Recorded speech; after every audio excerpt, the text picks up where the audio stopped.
அதாவது இந்தி சமஸ்கிருதத்தை ஏத்துக்கிட்டாதான் தமிழ்நாட்டுக்கு தர வேண்டிய 2000 கோடி ரூபாயை தருவோம்னு திமுறா பேசுகிறார். யாரு? ஒன்றிய அமைச்சர் தர்மேந்திர பிரதான் அவர்கள். அவங்க தேசிய கல்விக் கொள்கை என்ற பேர்ல புகுத்துற கொள்கை என்னன்னா கேட்டீங்கன்னா, தமிழ்நாட்டுடைய கல்வி வளர்ச்சியை மொத்தமா அழிச்சு ஒழிச்சிடணும். நாம அதை எதிர்க்கிறோம்.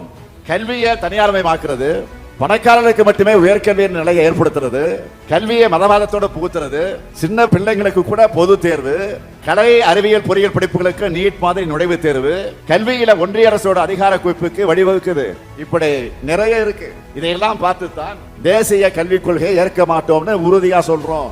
ஆனா இதையெல்லாம் ஏத்துக்கிட்டாதான் உங்க நிதி உங்க கைக்கு வரும்னு பிளாக்மெயில் பண்றார். யாரு? ஒன்றிய கல்வி அமைச்சர் தர்மேந்திர பிரதான் அவர்கள். அதனாலதான் நான் ஏற்கனவே உறுதியா சொன்னேன், திட்டவட்டமா சொன்னேன், அழுத்த திருத்தமா சொன்னேன். 2000 கோடி இல்ல, நீங்க 10,000 கோடி தந்தாலும் உங்களுடைய நாசகார நாக்பூர் திட்டத்தை ஏத்துக்க மாட்டோம்னு திட்டவட்டமாக நான் சொன்னேன். இந்த மேடையில அதைத்தான் திரும்பவும் சொல்லுகிறேன், உறுதியோடு தெரிவிச்சுக்கிறேன்.